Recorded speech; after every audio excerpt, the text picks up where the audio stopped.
Desde que en verano del 2007 estallara la crisis de las hipotecas en Estados Unidos, crisis que luego provocó el desplome del sector financiero mundial, los países vienen haciendo frente a la que todos los expertos consideran como la mayor crisis sistémica del capitalismo y la primera crisis financiera global.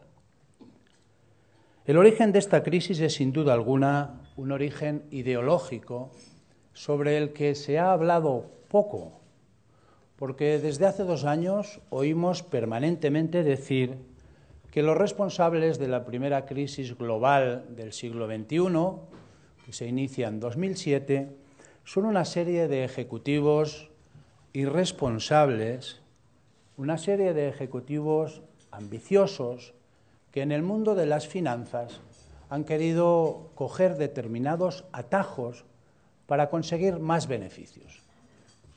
Haberlos los ha habido, pero creo que el origen de la cuestión, desde mi punto de vista, no está precisamente ahí. Desde mi punto de vista, esta es una crisis profundamente ideológica e intentaré describirlo. La ausencia de normas de regulación de los mercados y la abdicación de cualquier tipo de intervención de lo público en la economía abonaron un camino cuyas consecuencias estamos sufriendo hoy. En este contexto, el Gobierno de España ha ido adoptando sus respuestas a los variables perfiles de esta crisis. En un primer momento, aplicando una política anticíclica, la política clásica de los momentos de depresión económica, para incentivar la economía en una situación de atonía del sector privado como consecuencia del bloqueo del crédito.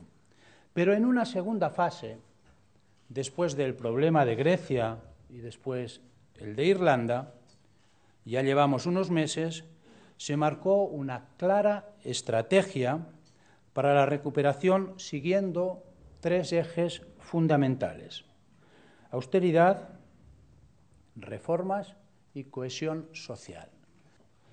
En esta línea, el Gobierno, apoyado por el Partido Socialista, decidieron que lo importante era convocar al país a un esfuerzo colectivo que nos ayudara a todos a salir cuanto antes de esta crisis.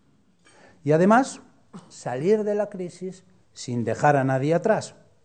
Por eso el pacto social acordado recientemente con los empresarios y con los sindicatos tiene, a mi entender, una gran importancia. Tiene una importancia histórica. Los empresarios y los sindicatos demostraron una gran responsabilidad, no con el Gobierno, demostraron una gran responsabilidad con los problemas del país. En el año 2010 nos marcamos como objetivo 3 grandes reformas. 3 grandes reformas que ya estaban recogidas en la Ley de Estrategia de Economía Sostenible. En la Ley de Economía Sostenible aparecían ya, porque hay quien no se entera de las cosas que aprueba el Parlamento, que aprueba el Gobierno, después dice que el Gobierno no está haciéndolas. En la Ley de Economía Sostenible aparece ya la reforma laboral, la reforma del sistema financiero y la reforma de las pensiones. Y todo eso aparece en un marco de austeridad fiscal. Quizá, seguramente, no supimos explicar la verdadera urgencia de esta transformación estructural hasta el punto de que la reforma laboral, la primera fase de la reforma financiera y los primeros pasos hacia la austeridad presupuestaria lo hicimos en solitario, lo hicimos solos. Los agentes sociales fueron los primeros en advertir el desafío al que nos estábamos enfrentando y juntos hemos hecho el esfuerzo para andar el camino que resta.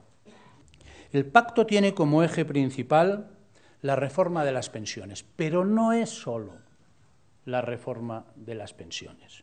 Se trata, en mi opinión, de la principal medida que se ha adoptado en aras de dar confianza y tranquilidad a la sociedad española y en aras de fortalecer lo que denominamos el estado del bienestar.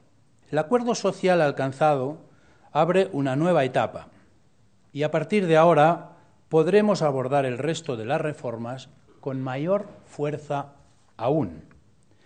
Esas tareas inmediatas que están pendientes son el desarrollo de la reforma laboral, el despliegue de nuevas políticas activas de empleo y, sobre todo, culminar con éxito la reestructuración financiera de nuestra economía, para que el crédito vuelva a fluir hacia nuestros ciudadanos y hacia nuestras empresas.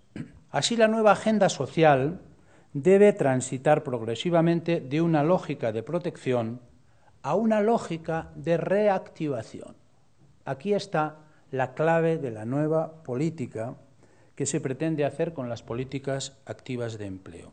De una lógica de protección pasar a una lógica de reactivación. Lógica de reactivación para que la salida de la crisis no deje a nadie atrás, atrapado en la descualificación y atrapado en las bolsas de paro de larga duración. El gran drama de nuestra sociedad sigue siendo el paro. Es nuestra mayor inquietud y preocupación. En 2010, la tasa de cobertura de desempleo ha sido prácticamente del 80%, la más alta de nuestra historia. La vocación de nuestro gobierno, del Partido Socialista, y nuestra obligación moral es no dejar a nadie descolgado. De esta crisis tenemos que salir todos juntos, y si es posible sin que nadie se quede atrás. Ese es el empeño de nuestro tercer eje político cuando les hablo de la política de cohesión social.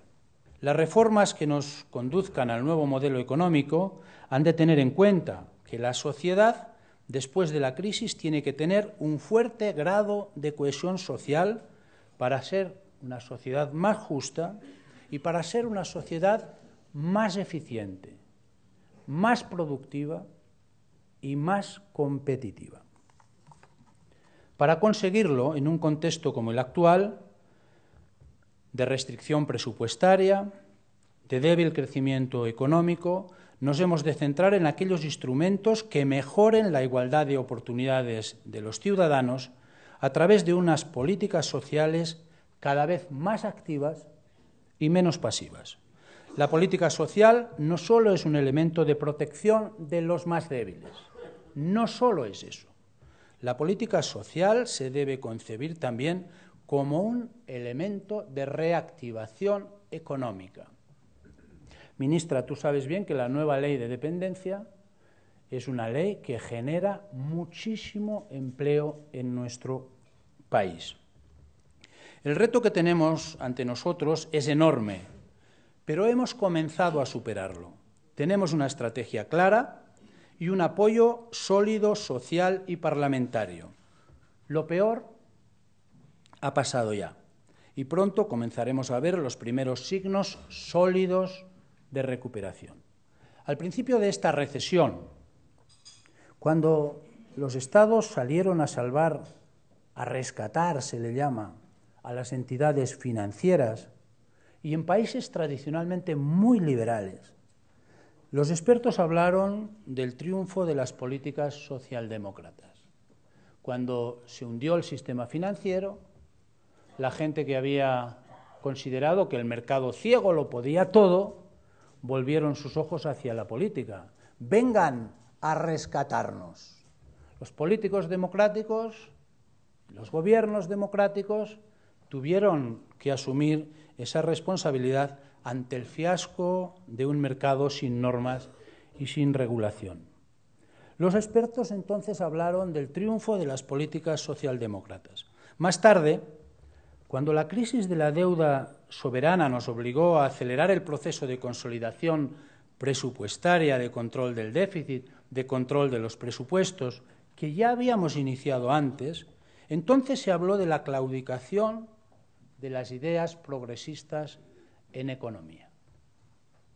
Y les digo que conseguir una economía que vuelva a crecer, para poder volver a expandir derechos sociales y políticos. Para nosotros es lo más progresista que en este momento podemos hacer. Creo sinceramente que la realidad de la gestión política es mucho más compleja que análisis simplistas. Lo que diferencia a los progresistas de los conservadores es fundamentalmente, lo que nos diferencia, es fundamentalmente la actitud ante los cambios. Mientras los conservadores se resisten a asumirlos, se resisten a asumir los cambios plenamente, sobre todo en el área social, los progresistas intentamos liderarlos. Para algunos quizás se trata de matices, pero creo sinceramente que esta crisis nos está poniendo a cada uno en una perspectiva muy interesante. Mientras el Partido Popular aboga por volver al modelo económico de 1996, nosotros estamos mirando y diseñando una nueva política hacia una economía sostenible y una economía innovadora. Incluso el Partido Popular no tiene complejos para proponer recortes sociales. De hecho, donde gobiernan los conservadores lo están haciendo, mientras que nosotros buscamos la forma de poner en marcha una nueva agenda social que reactive a todos los que se han sentido desatendidos durante esta crisis. Estoy seguro de que los ciudadanos sabrán apreciar esta diferencia cuando llegue el momento. Y confío en que en lugar de volver la vista atrás, prefieran apostar por la mirada positiva y por la mirada hacia el futuro. Cada vez que tienen un problema, lo que dicen es que los culpables son los jueces, que los fiscales no les tratan igual a ellos que a otros, que la Guardia Civil les investiga a ellos y no investiga a nadie más, que la policía... Vamos a ver, estamos en un país avanzado, estamos en Europa, tenemos unos magníficos cuerpos de seguridad.